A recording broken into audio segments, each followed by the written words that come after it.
Já ouviu a voz de Deus hoje? Que tal ler a Bíblia antes de dormir? Com esse jargão, todos os dias eu quero te fazer lembrar que é por meio das Sagradas Escrituras que Deus fala com a gente.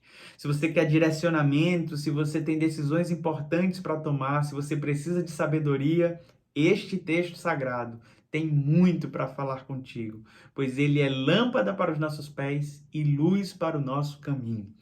Hoje estamos estudando o capítulo 4 de Gálatas. Essa carta tem nos ensinado a respeito da fé, da liberdade cristã, da graça. Tem nos ensinado tanto a respeito de não dependermos da lei, de não vivermos sob o jugo da lei que nos escraviza, que nos aprisiona e que nos faz transgressores e condenados. Hoje nós somos livres pela graça e o apóstolo Paulo tem falado muito ao nosso coração, batendo sempre nessa tecla. O capítulo 4 é dividido em três linhas de argumentação. A primeira delas vai nos falar sobre a lei sendo um tutor que conduz um menor até a sua emancipação. O segundo bloco vai nos falar sobre as preocupações que o apóstolo Paulo estava tendo com os irmãos que viviam na Galácia, por conta de todos aqueles judaizantes que estavam perturbando ou agitando, como pode dizer aí na tua Bíblia, aquele povo, distanciando Paulo deles. Eles estavam falando muito mal do apóstolo Paulo e nós veremos isso daqui a pouco.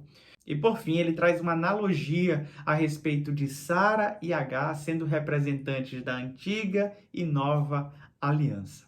Vamos ler o texto bíblico, Gálatas capítulo 4, versículo 1. Digo, porém, que enquanto o herdeiro é menor de idade, em nada difere de um escravo. Embora seja dono de tudo, no entanto, ele está sujeito a guardiãs e administradores até o tempo determinado por seu pai. Assim também nós, quando éramos menores, estávamos escravizados aos princípios elementares do mundo. Mas quando chegou a plenitude do tempo, Deus enviou seu filho, nascido de mulher, nascido debaixo da lei, a fim de redimir os que estavam sob a lei, para que recebêssemos a adoção de filhos. E porque vocês são filhos, Deus enviou o Espírito de seu Filho ao coração de vocês. E ele clama, Abba, Pai. Assim, você já não é mais escravo, mas filho. E por ser filho, Deus também o tornou herdeiro. O apóstolo Paulo tem nos ensinado a respeito de como nós nos tornamos realmente filhos de Deus. A ilustração que ele vai usar neste texto que acabamos de ler é a figura de um tutor. Ele usa duas expressões, o guardião e o administrador. Imagine você um órfão. Ele é dono de tudo aquilo que o seu pai deixou, mas ele ainda não tem idade para exercer o domínio sobre aquelas coisas, porque falta maturidade para administrar. Então é eleito um tutor que vai tomar as decisões por ele até o momento em que ele alcance a maioridade.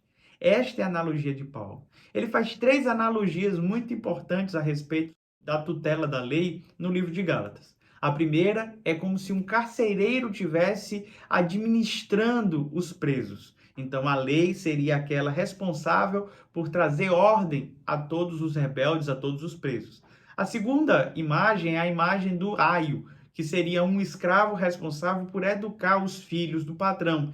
Ele era responsável por castigar e por ensinar esse filho do patrão, e a lei então tinha esse papel de nos ensinar o que era coerente, o que não era coerente, o que agradava a Deus, o que não agradava a Deus.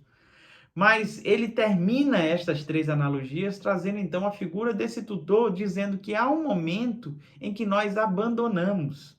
Nós não precisamos mais da tutela dele, nem do aio, nem do administrador, nem tampouco do carcereiro. Quando é que isso acontece? Quando o Espírito Santo passa a morar no nosso coração. É nesse momento que nós clamamos Abba, Pai.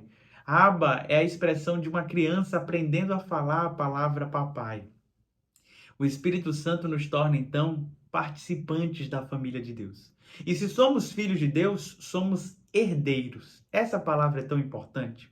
Os judeus se consideravam herdeiros da promessa, por serem descendentes de Abraão. Mas Paulo tem argumentado que os descendentes de Abraão são aqueles que vivem por meio da fé. É por meio da fé que nós nos tornamos herdeiros. E o herdeiro só pode tomar posse dos seus bens conquistados a partir do momento em que ele alcança a maioridade, a maturidade. E a maturidade é viver por graça. A maturidade é viver pela fé. Sabe, tem uma canção antiga que diz: tudo que Jesus conquistou na cruz é direito nosso, é nossa herança. Essa canção fala muito ao meu coração, porque muitas vezes nós desprezamos as bênçãos do Senhor conquistada na cruz.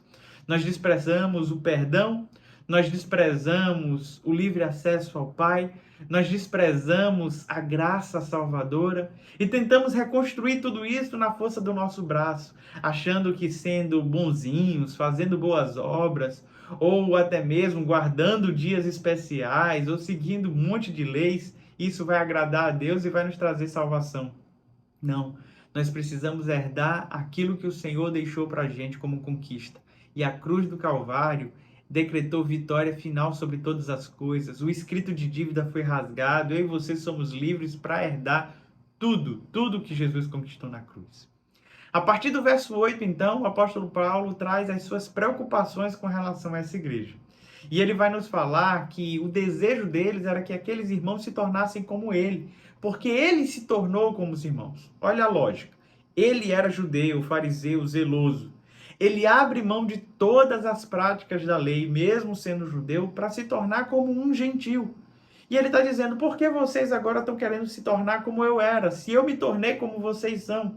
O apóstolo Paulo traz essa argumentação porque ele estava indignado com o fato deles voltarem a guardar dias sagrados, festas. Ele fala: é inútil tudo que eu preguei para vocês, tudo que eu ensinei, se vocês vão viver de acordo com esse regimento. Quando Paulo pregou essa igreja, ele estava adoecido, como ele menciona aqui nesse texto. Muitos entendem que essa doença era um problema nos olhos que Paulo tinha. É só a gente lembrar que quando ele foi chamado por Cristo, ele tem uma cegueira momentânea. E ele é curado quando Ananias ora por ele.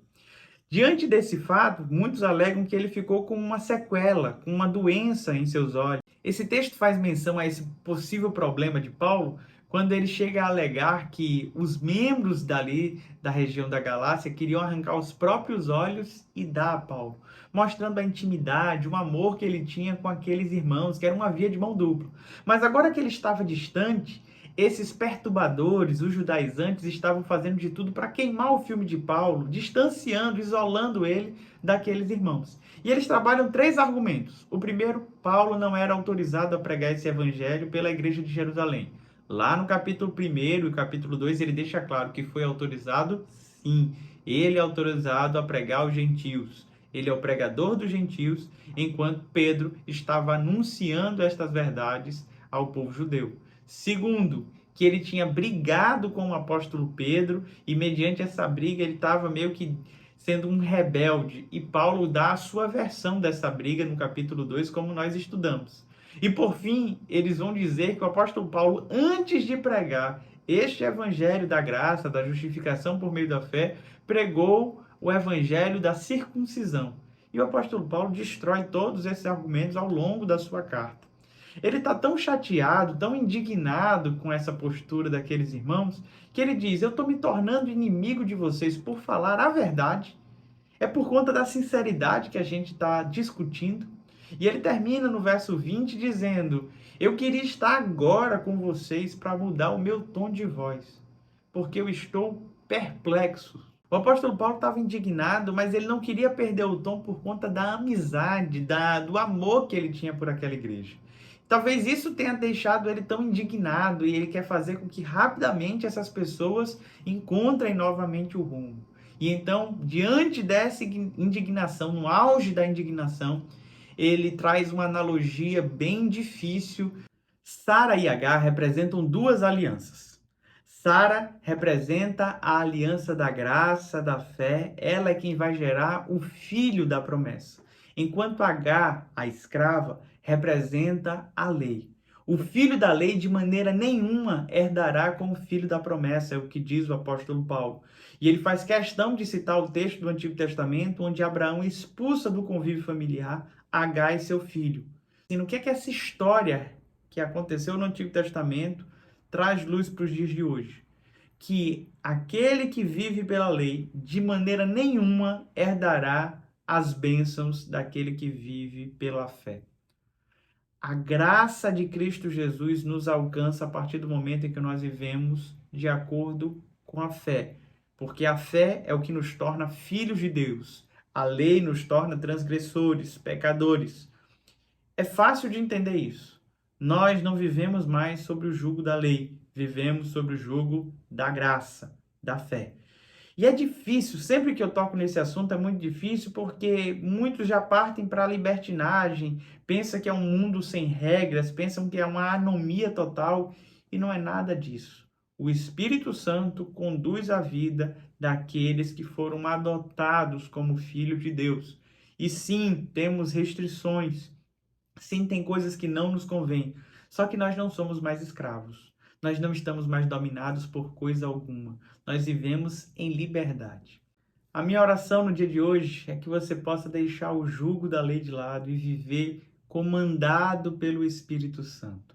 Você faz parte da família de Deus. Você é herdeiro junto com Deus. Não decaia da graça para viver nos rudimentos da fé. Sabe, o apóstolo Paulo estava tão indignado, mas ele queria mudar o tom. Mudar o tom por quê? Porque ele amava essa igreja. Ele amava cada um daqueles membros. E a minha oração no dia de hoje é que você possa se sentir amado por Deus, se sentir acolhido em Deus. E que você receba essas repreensões que às vezes o texto bíblico traz com amor, sabendo que Deus quer te conduzir à herança que Ele tem para você. Deus abençoe tua noite. Compartilhe aqui comigo tudo aquilo que você tem de dúvida nesse texto e tudo aquilo que Deus tem falado ao teu coração por meio desse texto. Não esqueça de ler o capítulo todo. Deus te abençoe e até amanhã, capítulo 5 de Gálatas.